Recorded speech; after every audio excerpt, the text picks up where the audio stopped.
Welcome back to my YouTube channel guys. इस channel पर आपको रीडिंग के टिप्स एंड ट्रिक्स साथ के साथ राइटिंग टास्क टेम्पलेट वो भी बिल्कुल फ्री ऑफ कॉस्ट प्रोवाइड किए जाते हैं।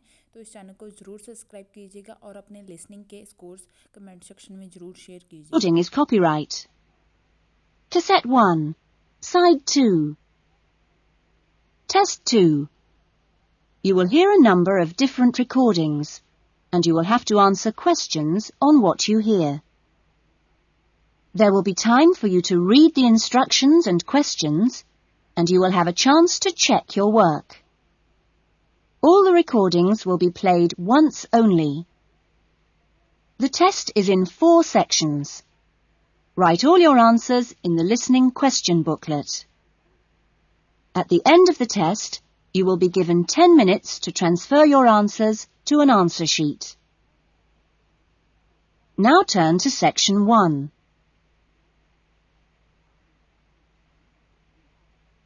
Section 1.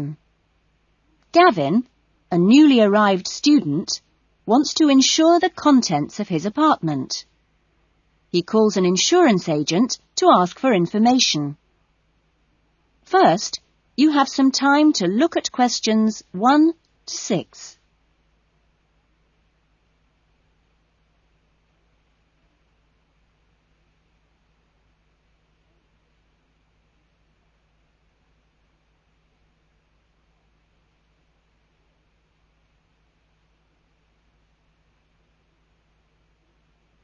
You will see that there is an example that has been done for you.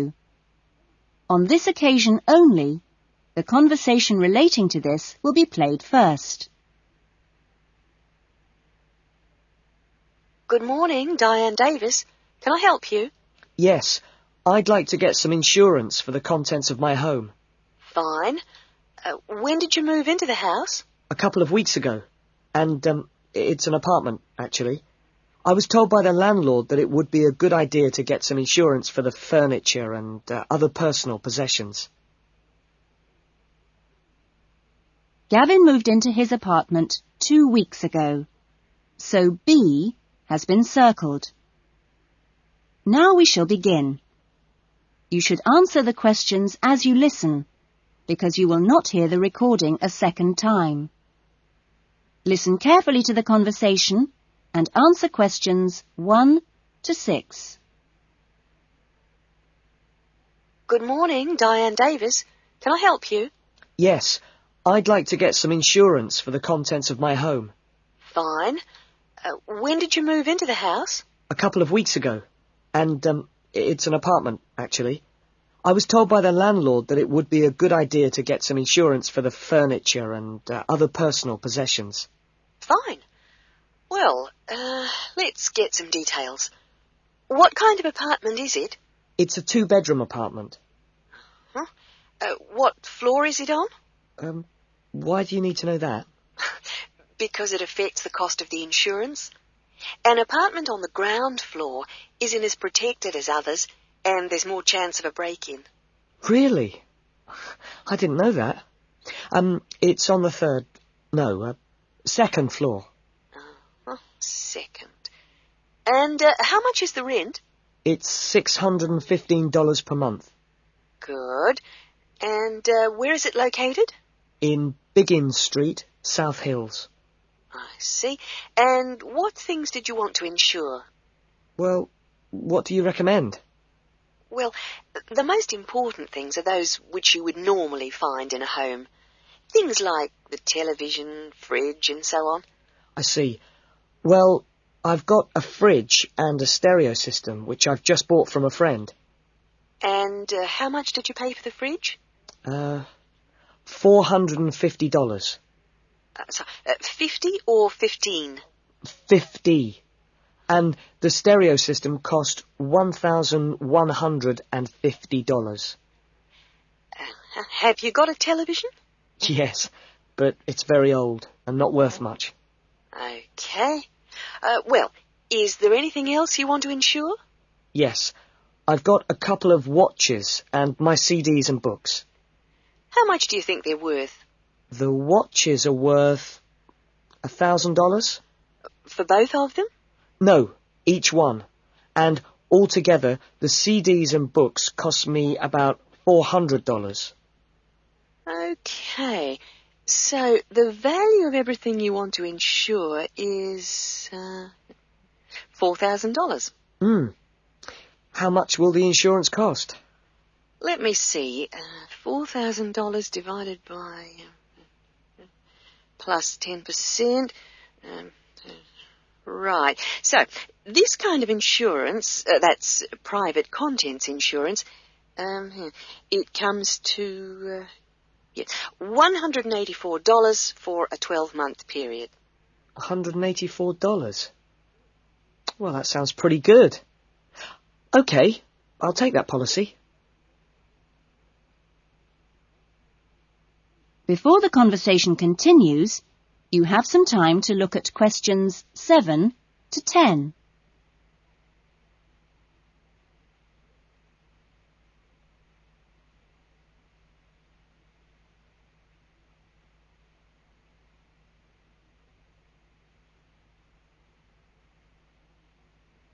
Now listen carefully and answer questions 7 to 10.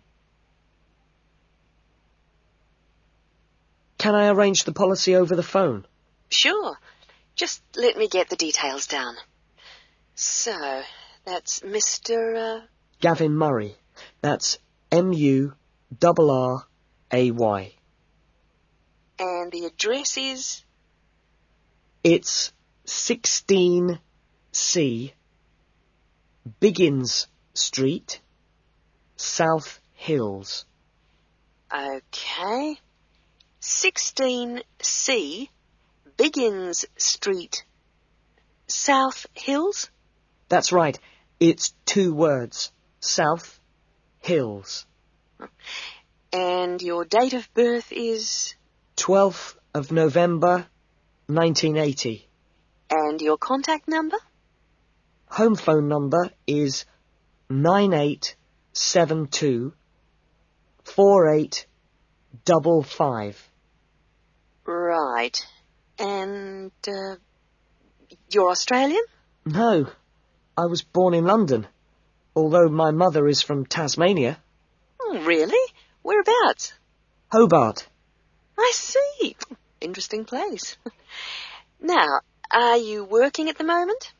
No, I'm a full-time student at Sydney University. Right. Good. That is the end of section 1. You will now have half a minute to check your answers.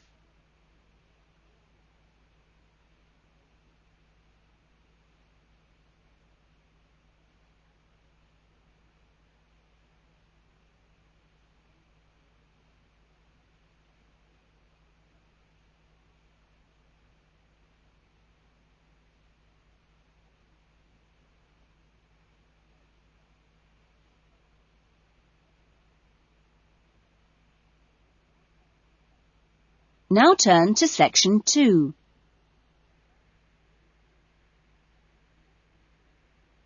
Section 2.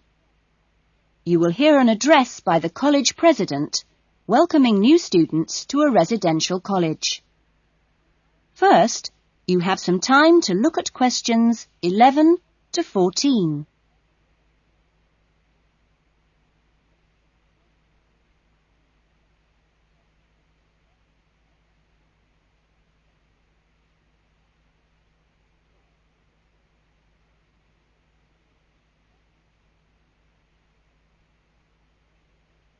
Now listen carefully to the first part of the talk and answer questions 11 to 14.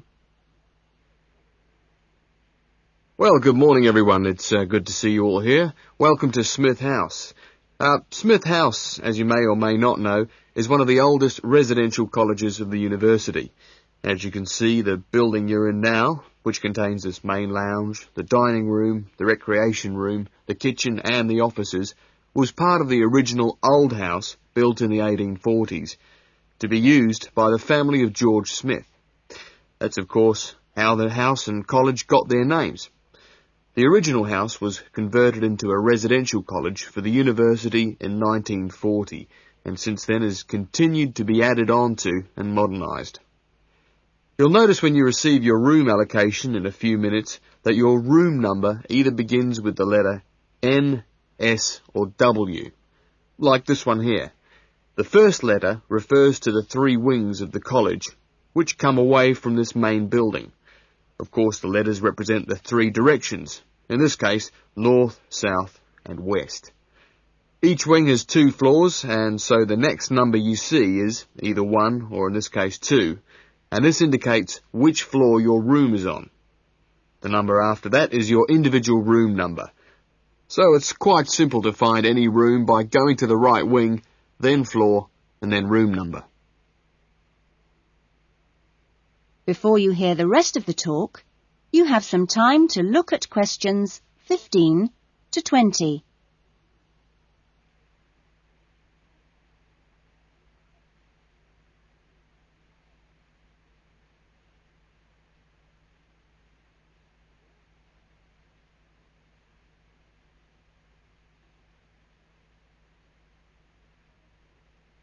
Now listen carefully and answer questions 15 to 20.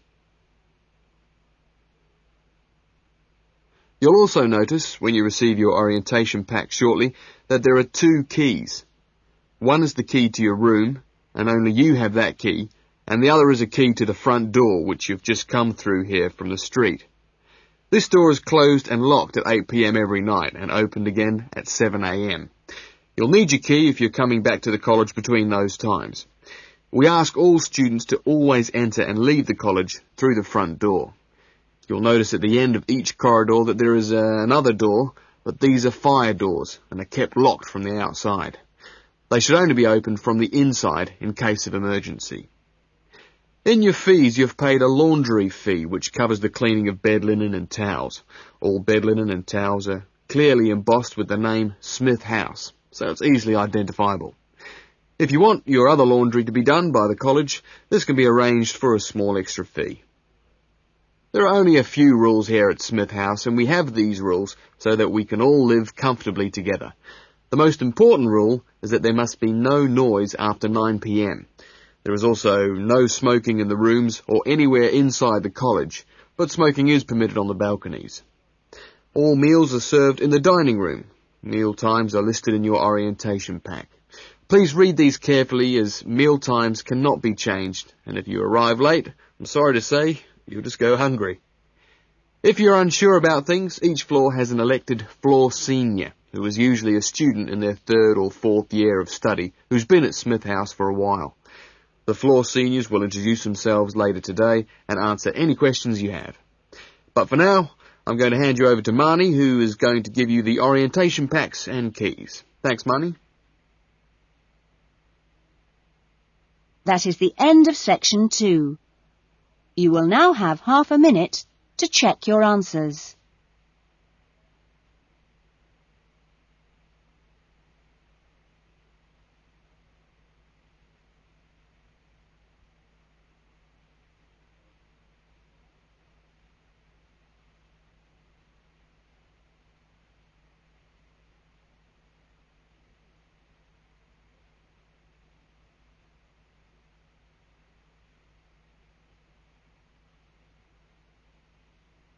Now turn to section 3.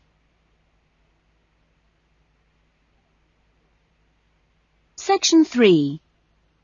You will hear a conversation between 2 students, Lynn and Robin, who are discussing an assignment.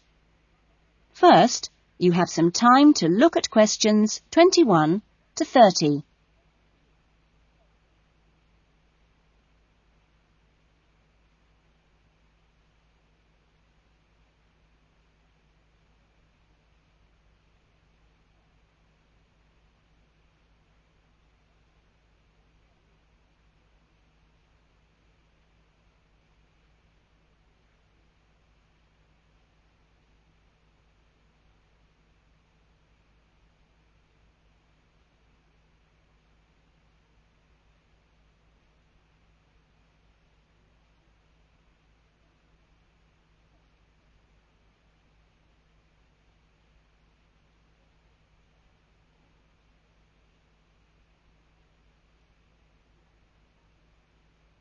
Now listen carefully to the conversation and answer questions 21 to 30.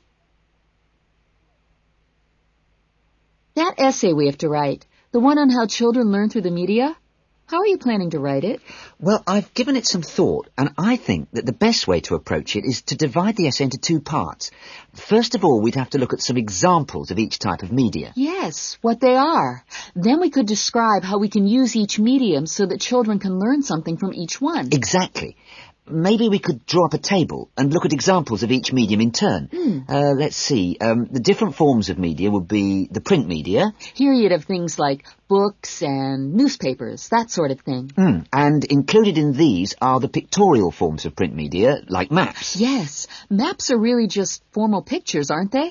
And then there are what we call the audio forms of media, where children can listen. CDs and radios are probably the best examples because a lot of children have access to these, especially radios. And this would lead into the audio-visual media, which can be seen as well as heard. Film, television, and we mustn't forget videos. Yes, but there's a final category as well. Computers that make up the so-called electronic media. In the United Kingdom and Australia, they say that 1 in 3 families has a computer now. Yes, I believe it. Well, that's a good list to start with. We're really getting somewhere with this essay now. So let's move on to when each type of medium could be used. I guess we could start by trying to identify the best situation for each type of media. What do you mean? I'm talking about whether each medium should be used with different size groups. For example, we could look at pictures and ask whether they're more useful for an individual child, a few children together, or a full class. In this case, I'd say pictures are best with individual children because they give them an opportunity to let their imaginations run wild. Yes, I see. Let's take tapes next. Although tapes look ideal for individual children, I feel they're best suited to small group work. This way, children don't feel isolated because they can get help from their friends. Computers are the same. I think they're better with small numbers of children, and they're hardly ever useful with a whole class. Videos, however, are ideal for use with everyone present in the class, especially when children have individual activity sheets to help them focus their minds on what's in the video. And what about books? What would you recommend for them? Books are ideal for children to use by themselves. I know they're used with groups in schools, but I wouldn't recommend it.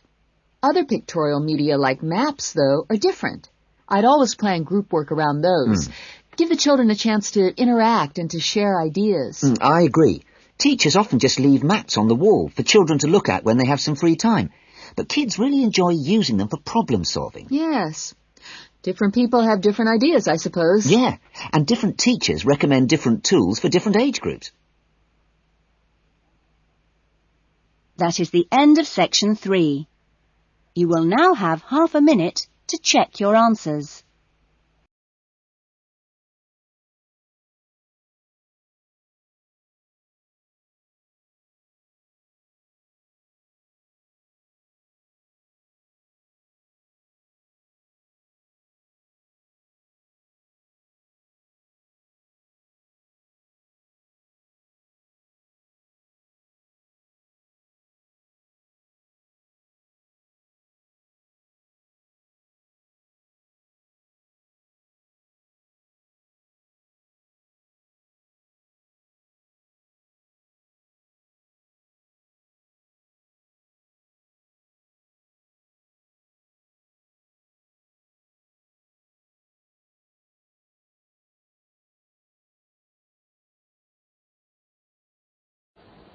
And then there's the base.